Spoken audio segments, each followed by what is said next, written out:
amigos, damos la bienvenida al economista Carlos Cordero.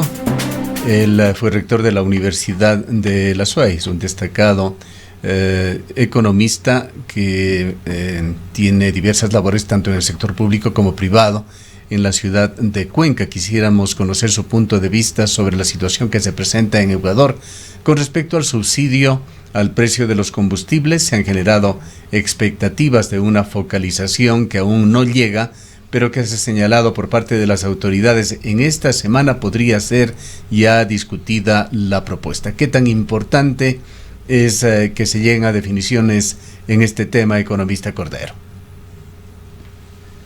Buenos días a los amigos oyentes. Bueno, efectivamente el tema del subsidio a los combustibles, que es un tema de larga data, se dio un paso bastante grande hace aproximadamente un año cuando se eliminaron tajantemente todos los subsidios. Y en este momento los sectores, digamos así, o las personas que están siendo afectadas con la eliminación de los subsidios son básicamente aquellos que utilizan el combustible para sus actividades económicas. Hablemos fundamentalmente de transportistas y aquellos que dan un servicio público de transporte. En este sentido, la tarea pendiente que entiendo se está conversando es justamente cómo lograr focalizar el subsidio, es decir, cómo lograr con la ayuda de parte del gobierno para que estos sectores que utilizan el combustible como herramienta de trabajo no se vean afectados en sus ingresos y en su situación económica. Entonces, la eliminación total de los subsidios que se dio hace aproximadamente un año está pendiente de completarse con lo que sería, sí, estrictamente hablando, la focalización. Y la focalización está yendo por el camino no de dar recursos a quienes utilizan el transporte público, sino dar recursos, compensar la subida de precio a aquellos que prestan el servicio público. Esa es la situación actual que se encuentra el tema del subsidio.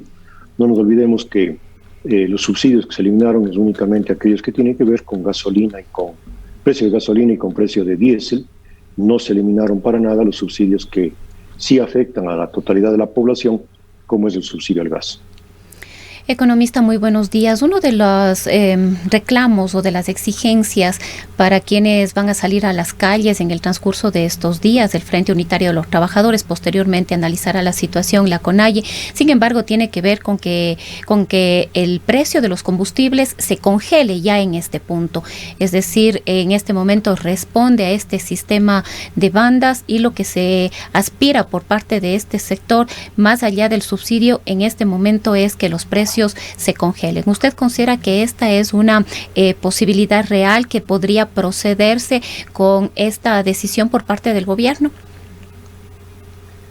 Yo creo que no, porque yo creo que ahí el reclamo, con el respeto que se merecen los dirigentes sindicales, que habría que ver cuántas personas realmente representan el grupo de trabajadores, ese reclamo debió ser hecho, y en la práctica fue hecho por los transportistas, porque ellos son los que están sufriendo, digamos así, la subida del precio de los combustibles permanentemente o mensualmente. Los efectos que ha tenido esta alza en el precio de los combustibles sobre la situación económica general del país, ya vemos así, de los consumidores en general, prácticamente es nula. No hay una subida de precios, no ha existido subida de precios en el transporte público ni en el transporte de carga, y si vemos los índices inflacionarios, prácticamente se mantienen en cero desde hace algunos meses. En ese sentido, no creo yo que el gobierno pueda dar paso a esta petición que hacen los trabajadores, y considero que incluso no es una petición que debería venir desde el grupo de los trabajadores, porque ellos, en estricto sentido, no están siendo afectados. El gobierno lo que está haciendo al focalizar el precio del combustible o al tratar de dar un subsidio directamente al productor, digamos así, del transporte, es justamente evitar que la subida en el precio del combustible, insisto, como no ha ocurrido hasta ahora, se traslade al precio en general o al índice de precios o a los precios en general de la economía, que ahí sí afectarían a la totalidad de la población. Es interesante lo que sucedió la semana pasada con Guillermo Lasso, luego de un periodo en el cual el gobierno había sido muy cuidadoso en no mover las aguas, en dar declaraciones y anuncios políticamente correctos. La semana pasada fue una semana en la cual Guillermo Lasso tomó posiciones Por un lado, con respecto a Pachacuti y su pedido de focalización del precio de los combustibles, y también al Frente Unitario de Trabajadores. Pero hubo otro frente muy importante que tiene que ver con la minería. El gobierno emitió el decreto ejecutivo número 151, que se lo conoce como el Plan Nacional Minero, o un decreto que pretende impulsar el plan minero. Esto ha recibido diversas lecturas ya en el país. Por una parte, la Cámara de la Minería lo ha celebrado, ha publicado en un comunicado que el 5 de agosto el presidente Lasso promulgó el decreto ejecutivo 151 que dispone el plan de acción para el sector minero. El hecho ocurrió, lo dicen las cámaras de la minería, en forma casi simultánea a una reunión en el Palacio de Carondelet, en la que participaron ejecutivos de casi todas las empresas mineras extranjeras operadoras con actividades en el Ecuador. Reiteramos, esto es parte de un boletín de las cámaras de la minería que reconocen esta segunda reunión de Guillermo Lasso el 5 de agosto con sectores mineros del Ecuador. Lo hizo también el 20 de julio en otra reunión que trascendió en círculos mineros. Esto ha generado, economista Cordero, ya reacciones. El colectivo Yas Unidos está haciendo un llamado a un encuentro de organizaciones y pueblos del sur que se realizará el 31 de julio y el 1 de agosto en la parroquia Nabón, provincia de La Suay. El mensaje de este encuentro es sí al agua y no a la minería, y señalan que hay síntomas que dan cuenta de esta definición clara en política minera con respecto al gobierno de Guillermo Lasso. Mencionan el intento de ingresar al territorio de la comunidad quichua de Zahuata en el Napo por parte de una empresa minera denominada Terra Edlo, que había sido superado gracias a un levantamiento colectivo de la Confenaye. También al ingreso con una fuerte represión policial. Se habló de 500 elementos armados en la parroquia de Buenos Aires. Denuncian también la suscripción del decreto ejecutivo. Según Yas Unidos, lo que se pretende con este decreto es impulsar el Plan Nacional Minero, acelerar los trámites mineros en los ministerios del Ambiente, Agua y Transición Ecológica, reabrir el catastro minero que se había cerrado temporalmente y seguir concesionando el país.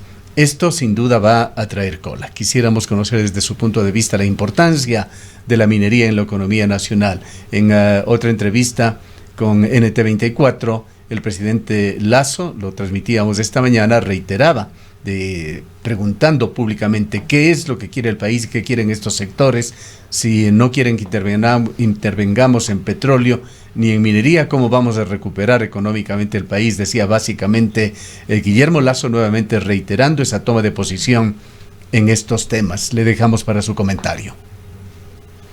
Bueno, en primer lugar, no conozco, no he tenido oportunidad de leer el decreto al que usted hace referencia para poder analizar y establecer cuáles son los alcances que el mismo tiene. O sea, indudablemente han existido algunos comentarios y algunas reacciones, pero para pronunciarse hay que conocer exactamente cuáles son los alcances. Ahora, indudablemente, dos cosas. Primero, en el tema de la influencia económica que tiene el sector minero en la economía ecuatoriana, todos conocemos que es sustancial, o sea, entendiendo como sector minero incluso el petrolero, y la importancia que ha tenido el sector minero en la economía ecuatoriana en los últimos años ha sido fundamental. Sin embargo, todos conocemos que existen cuestionamientos, existen restricciones legales al tema de la explotación minera a gran escala o en ciertos sectores en los que se puede atentar contra el medio ambiente y con la supervivencia de la tierra, digamos así. Y eso creo yo que está ahí. Habría que ver si ese decreto, habría que ver si la política del presidente Lasso rebasa esas limitaciones propias que existen en la misma ley y en los avances que se han dado en la explotación minera, cuando debe priorizarse la economía del ciudadano, la economía de la tierra versus la explotación minera, a pesar de la importancia que ella tiene. O sea, habría que ver si es que esto se está violentando o no. Pero yo creo que la preocupación mayor y los problemas que se están presentando en este momento, por ejemplo, en el caso de Buenos Aires, no es una preocupación que nace desde el gobierno o que nace desde las empresas mineras formales que están recibiendo concesiones. Por el contrario, los problemas que se están presentando en ciertos sectores mineros, no solamente en Buenos Aires, donde la situación es a gran escala. Hace poco veíamos también algunos reclamos y reacciones que existían aquí en el vecino cantón del Sixty, en los sectores mineros que ya existen. Los problemas que se están presentando en este momento que crean una situación conflictiva no son tanto por la minería formal, sino por esa minería informal que raya en una minería delincuencial. Entonces, el gobierno realmente va a tener que enfrentar esa minería informal porque primero, que está fuera de la ley, y segundo, que es una explotación totalmente antitécnica, y en segundo lugar va a tener que ajustar su política minera a las restricciones legales que existen en este momento, y si cabe el término, las restricciones naturales que existen también en la minería que existe en el Ecuador. Ahora, economista, le pregunto su criterio como profesional, como economista, en este momento de coyuntura económica, de la coyuntura económica actual de nuestro país, ¿es fundamental avanzar en el tema minero? Como ya sabemos, esto va a provocar, sin duda alguna, una serie de enfrentamientos a mediano y largo plazo, en la medida de que esto vaya avanzando. Aquí mismo, en la provincia del Azuay, no deja de ser una preocupación el hecho de que se intente o se insista en continuar con los proyectos, más allá de lo que se dijo en la consulta popular, con los proyectos existentes aquí. Y en todas estas circunstancias, le pregunto yo a usted, ¿cuáles son las opciones que tiene Ecuador? ¿Cuáles son las alternativas a la minería? Nos ponemos siempre a preguntar qué pasa en otros países que no tienen petróleo, que no tienen oro, que no tienen plata, y las declaraciones de Guillermo Lasso incluso pueden recordarnos a lo que ya dijo algún momento Rafael Correa. No podemos estar sentados en una mina de oro mientras hay, por ejemplo, desnutrición infantil. Pero por otro lado está, ¿por qué no se cobra las millonarias deudas a las empresas, a las industrias que le deben al Estado ecuatoriano, y otra gran cantidad de elementos que escuchamos? Entonces le preguntamos a usted, ¿cuál sería la alternativa?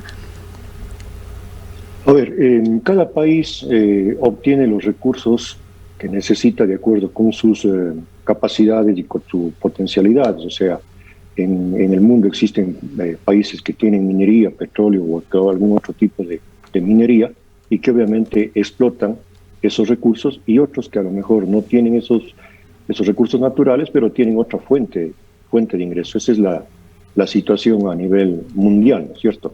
El caso más claro de países mineros que han vivido fundamentalmente de la minería lo tenemos, por ejemplo, en el caso de Chile con su producto estrella, que es el cobre. Hay otros países de ciertas regiones de Europa que no tienen minería, pero que tienen otros tipos de generación de ingresos. Ahora, que la minería sea fundamental para la subsistencia de la economía ecuatoriana, no lo creo así. Lo que pasa es que sí es un elemento importante, siempre y cuando esa minería sea hecha dentro, insisto, de los marcos legales y dentro del elemento de protección y de precaución del medio ambiente. O sea, hay casos de minería que a lo mejor es imposible realizarla porque atentarían contra la salud no solamente del planeta, sino de la existencia de los ciudadanos, y hay otros proyectos mineros que con las técnicas adecuadas sí pueden ser desarrollados y llevados a cabo. Insisto, el caso de Chile es un claro ejemplo de que es una minería que no ha perjudicado a la situación que allá se presenta, y Chile explota esa minería. Seguramente el tipo de mineral y el tipo de localización de las minas permite que esa explotación se dé. Acá en el Ecuador habría que ver qué tipo de minas o qué tipo de explotaciones sí pueden realizarse de manera adecuada.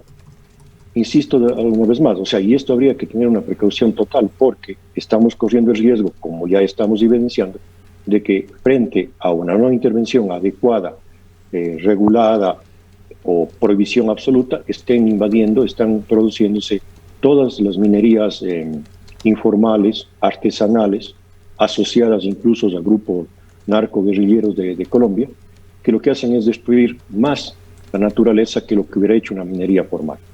Yo creo que en el caso ecuatoriano, la minería informal que se ha dado, por ejemplo, en el caso de Nambija o en la misma Saruma, donde vemos que permanentemente existen socavones que se vienen produciendo por una mala explotación es un ejemplo de que hay que regular la minería adecuadamente y sobre todo en este momento, a mi criterio, hay que evitar que se dé esa minería informal, artesanal, que atenta más que la minería formal.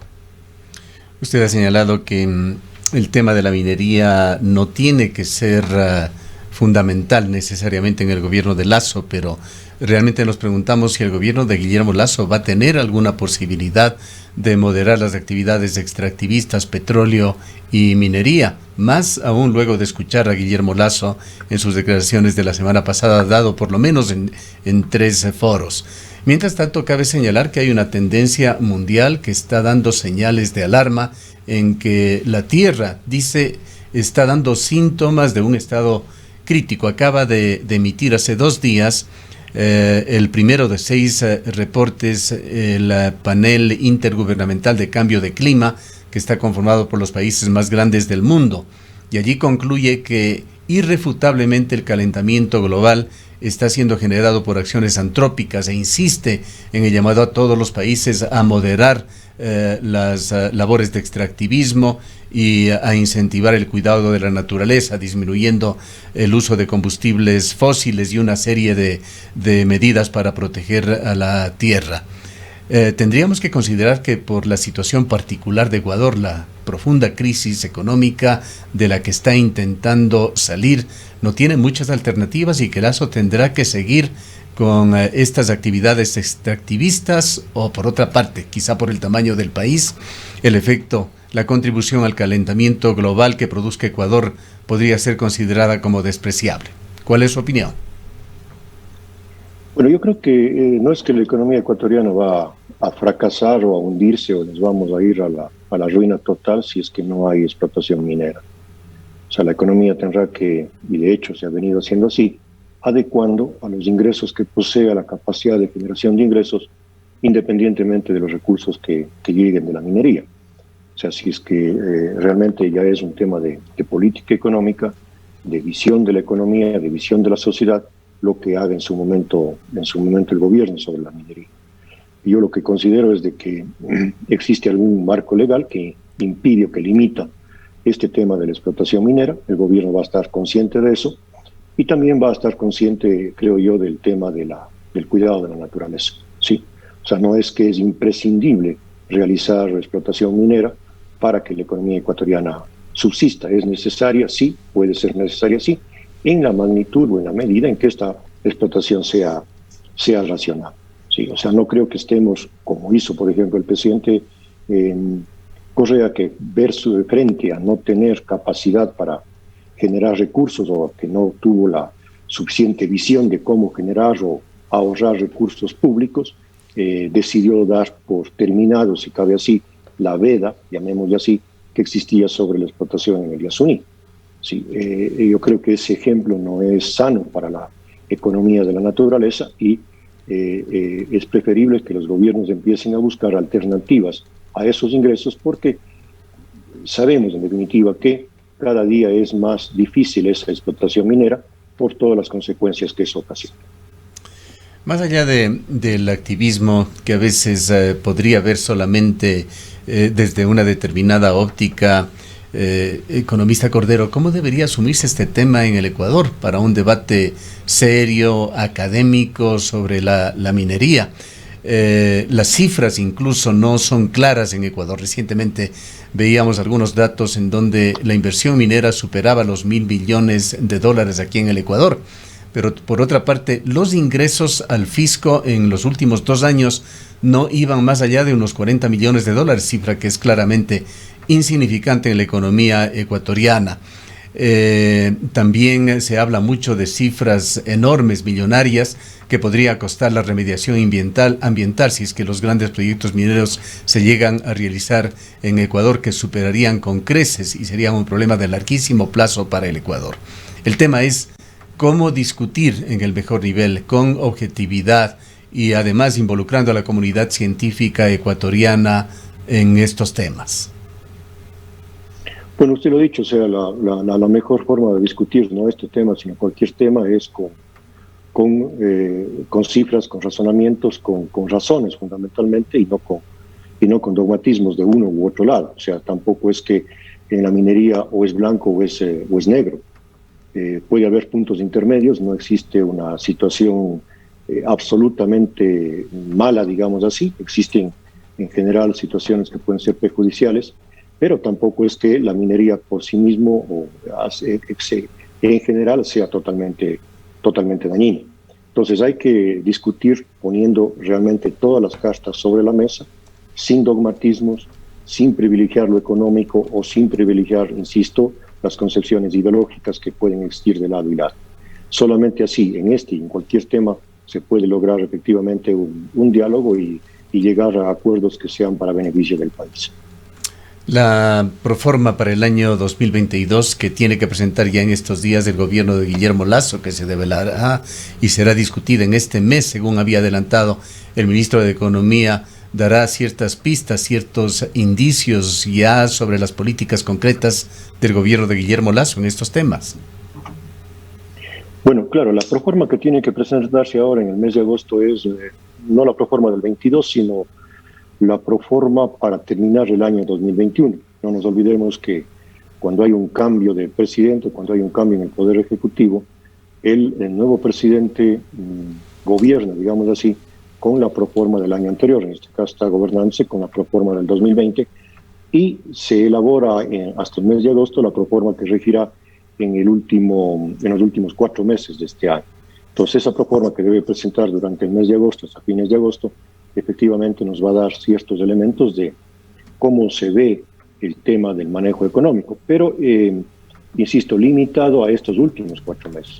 Realmente el tema de cómo ve el manejo económico y la proyección de aquí hasta al menos hasta que termine su gobierno, tendremos en parte cuando se presente la proforma para el 2022, esto es hasta el mes de octubre, noviembre, y sobre todo cuando terminen las negociaciones que están llevándose a efecto estos días con el Fondo Monetario Internacional en la, llamémoslo así, renegociación del programa económico, en donde se ha notado que el Fondo Monetario tiene mucha flexibilidad y en esas negociaciones lo que está haciendo el gobierno es haciendo conocer sus puntos de vista de cómo ha encontrado la situación económica, cómo ve el tema económico en el país y cuáles son sus propuestas en esta materia. En otro tema que ha generado preocupación, también interés, es la reforma tributaria, de la cual se viene hablando y el gobierno ha venido anunciando y de la que se sabe todavía muy poco. ¿Hacia dónde cree usted que esta va a apuntar? Bueno, la reforma tributaria creo yo que, no sé si existió algún cambio en la concepción económica del gobierno o desde que estaba planteada la candidatura hasta que se comenzó a ejercer el poder, porque se entendía que la reforma tributaria estaba ya elaborada y iba a ser incluso se iba a presentar los primeros días de gestión, pero seguramente ya cuando se asumió el gobierno se escondieron mejor las cifras o se vieron algunas otras realidades y por lo tanto la reforma tributaria ha estado en elaboración. Alguna vez hemos conversado acá, yo personalmente considero que la reforma tributaria tendrá que revisar algo de las exenciones o el llamado gasto tributario, aquellos descuentos que pueden hacerse personas e empresas que a lo mejor no justifican plenamente, y sobre todo creo yo que la reforma tributaria debería ir en el lado de la revisión de lo que se llama la progresividad del impuesto en función de los ingresos. Es decir, todos conocemos que en los últimos años el nivel de ingresos en ciertas empresas, incluso a nivel personal, ha rebasado ciertos límites y por lo tanto hacer un ajuste en el porcentaje de impuesto a la renta que se puede pagar sobre ingresos más altos puede ser saludable, no solamente desde el punto de vista tributario de ingresos que puede recaudar el fisco, sino puede ser saludable porque puede ser un mecanismo de redistribución del ingreso adecuado si es que los ingresos personales o empresariales netos han subido y están por encima de ciertos límites bastante altos. Para finalizar, economista Cordero, ¿cómo ve usted estas sesiones de trabajo que se han venido manteniendo con el Fondo Monetario Internacional y qué expectativas genera? Bueno, en general, y de lo que he podido conocer, lo que he podido estar ahí en algunas reuniones, efectivamente creo yo que existe algún tipo de apertura y de que el Fondo Monetario no es el cuco de los años 70, de comienzo de los años 80, sino todo lo contrario.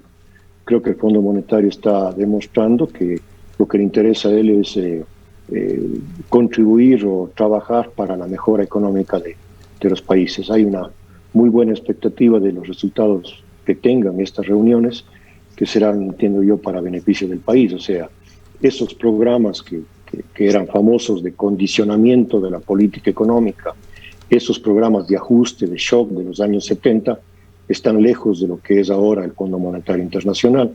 Y por lo tanto, más bien lo que el Fondo Monetario es coordinar un programa de beneficio del país, que nazca del propio país, que reconozca todas las limitaciones que tenga el país, y en base a ese programa el Fondo Monetario contribuir con su ayuda básicamente de tipo financiero para poder solventar las necesidades del país. Bien, queremos agradecerle mucho al analista económico, el economista Carlos Cordero, por habernos acompañado en esta mañana.